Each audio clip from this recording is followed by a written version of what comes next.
কোন কোন ওয়েতে পর্তুগালের পার্মানেন্ট কার্ড আবেদন করা যায়, কি ডকুমেন্টেশনের প্রয়োজন।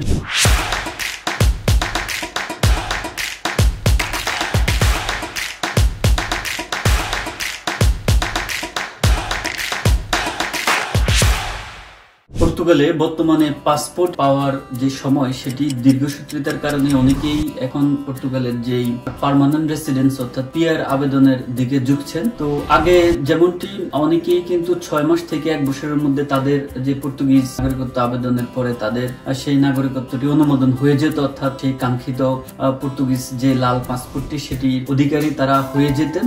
কিন্তু বিগত 1 বছর থেকে দেখা যাচ্ছে যে আবেদনের ক্ষেত্র বিশেষে 12 মাস থেকে 30 মাস বা অনেক ক্ষেত্রে আরো বেশি সময় মানুষকে অপেক্ষা করতে হচ্ছে। তো অনেকেই আসলে পরিকল্পনা থাকে যে পর্তুগালের পাসপোর্টটি যখন তারা অর্জন করবে বা পেয়ে যাবে, পরবর্তীতে ইউরোপ সহ বিশ্বের হয়তো ভালো কোনো দেশে গিয়ে তারা সেটেল হবে, ভালো আয় উপার্জন করবে। কিন্তু বর্তমানে দীর্ঘসূত্রিতার কারণে অনেকের সেই স্বপ্নটি বাধাগ্রস্ত হচ্ছে। ফলে তারা কিন্তু পর্তুগালের যে পিআর অর্থাৎ পার্মানেন্ট রেসিডেন্স পারমিট আবেদনের দিকে তারা আগ্রহী হয়ে উঠছেন। তো এই বিষয়টি নিয়ে আসলে অনেকের নানা প্রশ্ন রয়েছে, কিভাবে সেটি কিভাবে সেটি আবেদন করা যায়, পাশাপাশি কি ডকুমেন্ট লাগে সেই বিষয়টি জানতে চেয়েছেন অনেকে। আজকে আমি কোন কোন ওয়েতে পর্তুগালের পার্মানেন্ট কার্ড আবেদন করা যায় সেই বিষয়টি আপনাদের সামনে তুলে ধরার চেষ্টা করবে এবং কি ডকুমেন্টেশনের প্রয়োজন সেটিও আপনাদেরকে বলার চেষ্টা করব। মূলত পর্তুগালের যে পিআর অর্থাৎ পার্মানেন্ট রেসিডেন্স পারমিট আবেদন 3 ভাবে করা যায়।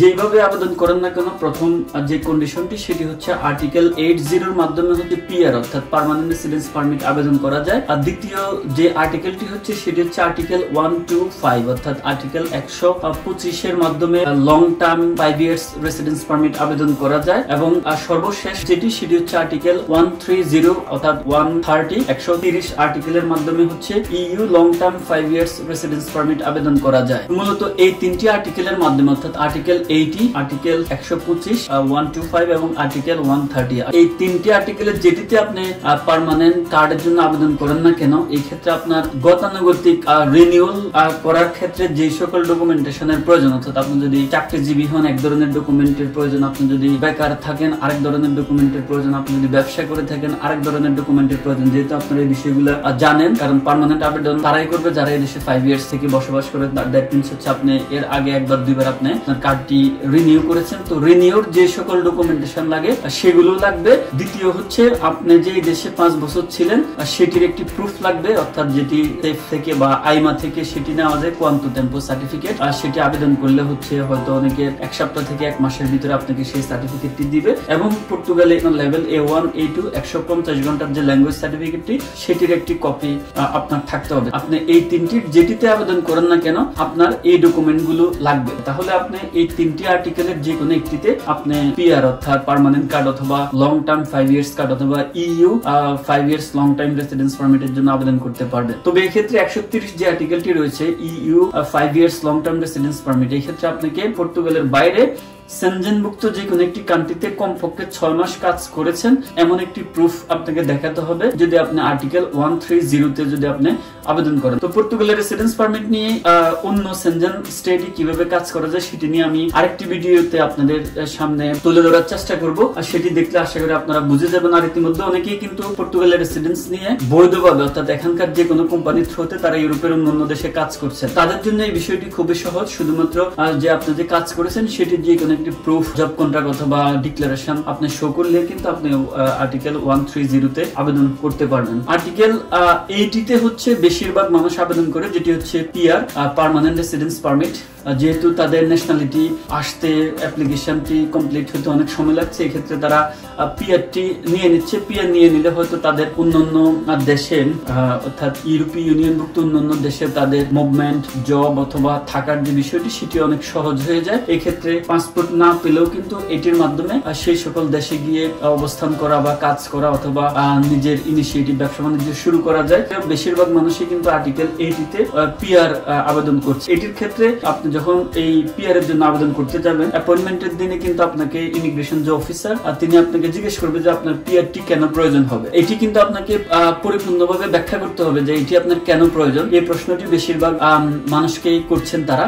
সেটির আপনার সপক্ষে যথেষ্ট যুক্তি আপনার থাকতে হবে। আর অবশ্যই আমি দেখেছি যে আমার যারা পরিচিত যারা করেছেন তাদেরকে সেই প্রশ্নগুলো কিন্তু পর্তুগিজে করে থাকে। তো এই ক্ষেত্রে যাদের একটু ভাষা দক্ষতা আছে পর্তুগিজে, তাদের জন্য বিষয়টি সহজ হয়ে যায়।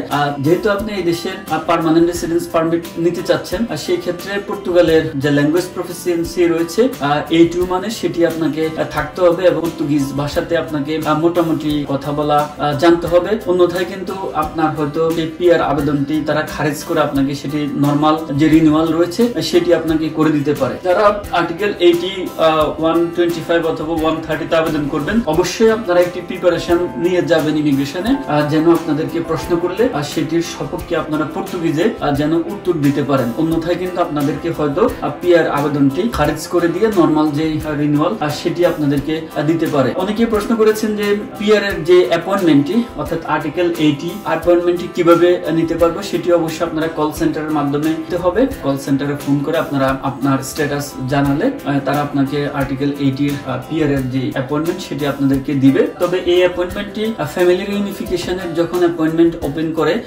কল সেন্টারের মাধ্যমে, সেই সময় কিন্তু একই সাথে পিআর এর অ্যাপয়েন্টমেন্টটিও তারা ওপেন করে। তো এটি আসলে সব সময় হয়তো আপনারা ওপেন পাবেন না এই অ্যাপয়েন্টমেন্টটি নেওয়ার, আপনাদেরকে অপেক্ষা করতে হবে।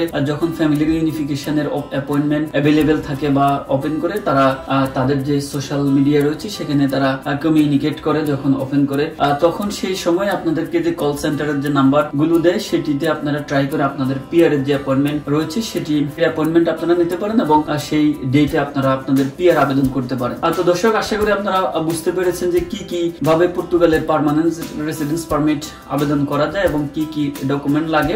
তারপরেও যদি প্র্যাকটিক্যাল কেউ করে থাকেন, এই ভিডিওর কমেন্ট বক্সে আপনার অভিজ্ঞতা আপনি শেয়ার করতে পারেন, তাহলে যারা দেখছে তারা তাদের একটি অভিজ্ঞতা তারা পাবে, অর্থাৎ তারা উৎসাহ পাবে, তাদের হয়তো আবেদনের প্রক্রিয়াটি সহজ হয়ে যাবে।